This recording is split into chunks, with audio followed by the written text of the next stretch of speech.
Okay, so today we're in section 1.3 and we'll deal with place value and exponents and how those two things relate to each other. So exponent is a little tiny number that you write to the upper right of the big number that's called the base. So the exponent tells how many times to use a base as a factor. So for example, if you have 10 to the second power here, so 10 is the base, and this little 2 is the exponent, which means you use 10 as a factor twice. So you do 10 times 10. So you see there's 2 of them there, you multiply them by each other. And you read this as 10 to the second power or 10 squared. Either way works. When you're working with a base of 10, which means your big number is 10, it's pretty easy to deal with. All you have to do is whatever the exponent the 10 has, that's how many zeros you will write after 1. So if I ask you to write 10 to the 5th power in standard form, I would just write 1, and then since the exponent is 5, I would write 5 zeros afterwards. Then 10 to the 7th power, so that would simply be 1 with 7 zeros afterwards. 10 to the 3rd power, that's simply 1 with 3 zeros after it.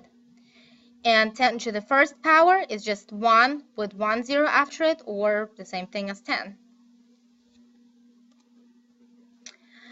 There's two rules to remember when you're dealing with exponents. First rule is that any number to the 1st power equals that number. So here you have 10 to the 1st power. 10 to the 1st power, again, if it's to the 1st power, it just equals that same number, so it's just 10. 3 to the 1st power basically just equals 3. 234,444,112 to the 1st power equals 234,444,112. The second rule is that any non-zero number, that means it cannot be 0, any non-zero number to the 0 power equals 1. So here I have 10, which is not a 0, to the 0 power is 1. 3 to 0 power is 1. 234,404,112 to the 0 power is 1. So let's try these on your own. Pause the recording for a moment, and then we'll come back and see if you got them right. Okay, so 10 to the 6th power. So I'm working with a base of 10. That means I simply write 1, and then I write this many zeros afterwards. So 1, 2, 3, 4, 5, 6. I'm going to put my commas to separate the periods. So I get 1,000,000.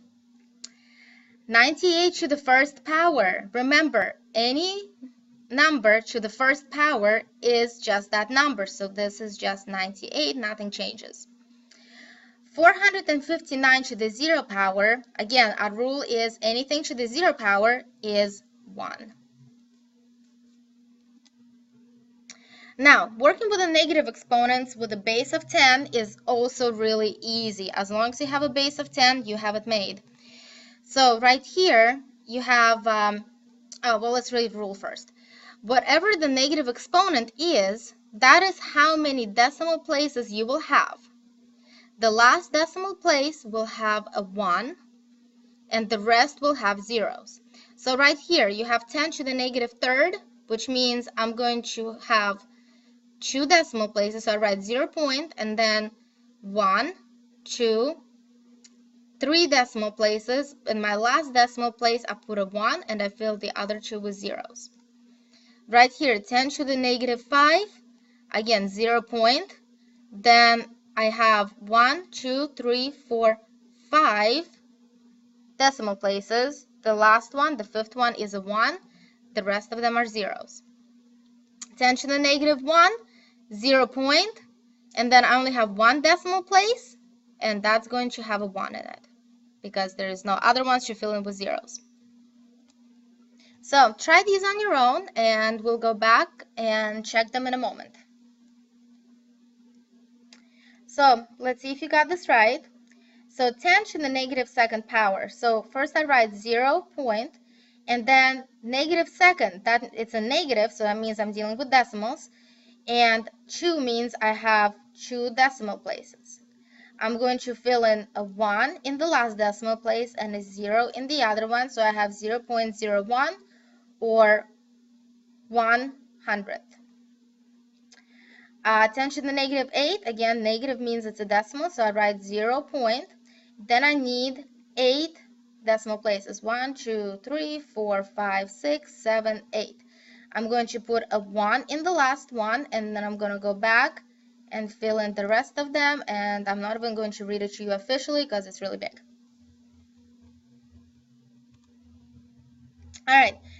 Next, we're going to use exponent to write numbers in expanded form. So a couple of sections ago, we learned how to do expanded form.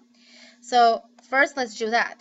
So 804 and 67 thousandths, or 0.067. So first, I'm going to write 800 plus 4 plus 0.06. See that? You just copy everything, you replace other stuff with zeros, plus 0.007. Okay. Then the other thing you could do, remember, was 8 times 100, because you just replace this with 1. So 8 times, replace it with 100, plus 4 times 1, plus 6 times 0.01, plus 7 times 0.001. So you always replace the number with 1. Now, I can write this in expanded form using exponents. So 8 times, now let's see, this is going to be 10 to some power. So how many zeros do I have after 1?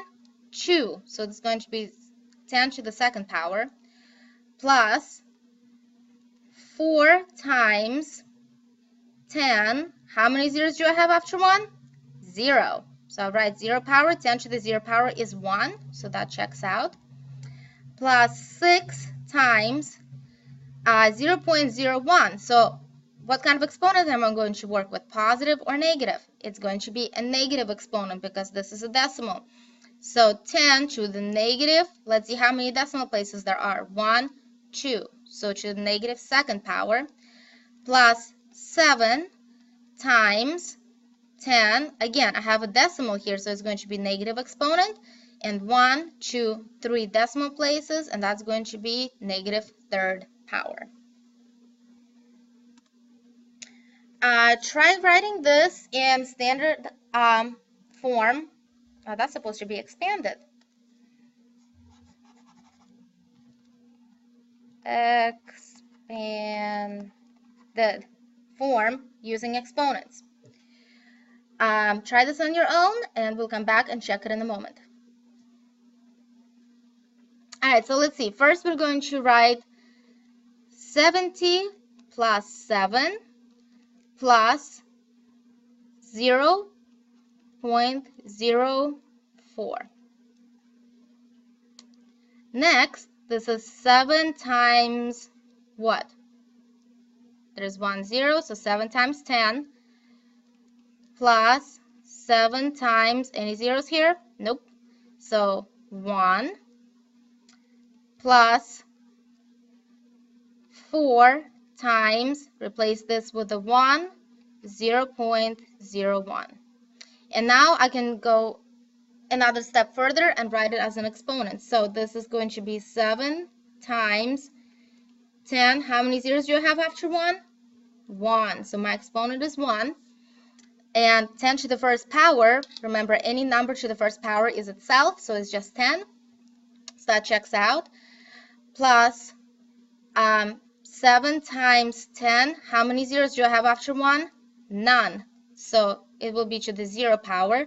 10 to the 0 power is 1, plus 4 times 10. Here I'm dealing with a decimal, so it's going to be a negative power. And 1, 2 decimal places, so negative second. And now let's go backwards. This might actually be even easier. So 5 times 10 to the 7th. So that just basically means that if you're going to replace this 1 with a 5, and then you're just going to add this many zeros afterwards. So 5, 1, 2, 3, 4, 5, 6, 7. And I'm going to do it vertically so I can add them later. Next I have 8 with 3 zeros after it. So here's 1, 2, 3 zeros, and there is my 8. Then I have 3 with 1 0 after it. Going to add this all up. That's 0, 3, 0, 8, 0, 0, 0, 5. Let's get our commas in there. So you get 50,008,030. Try writing this in standard form on your own, and we'll come back and check it in a moment. Okay, so this is 1 with how many zeros after it? 6. So 1 with 1, 2, 3, 4, 5, 6 zeros. Then 8 with how many zeros? 3. So 1, 2, 3 zeros. There's my 8. And then 3, this is a negative exponent. So what is this going to be? This is going to be a decimal. So since these are whole numbers, and next I'm dealing with a decimal, there's always a point behind every whole number that we don't write usually, but it's there. So I'm going to just line it up very carefully so the points line up. 0 point. How many decimal places do I need? 2. 1, 2. What do I put in the last one? A 3. And then I fill in with 0, and now I'm going to add. So the 0, 3 will just come down. There's nothing else up here. Then 0, 0, 0. That's 8. 2 more zeros. 1. Put your commas in, and you get 1,008,003 100ths. And that's it for this homework assignment. And if you're confused on anything, go back and watch it again, or you can ask me in class tomorrow. Make sure to get it signed, and I'll see you later.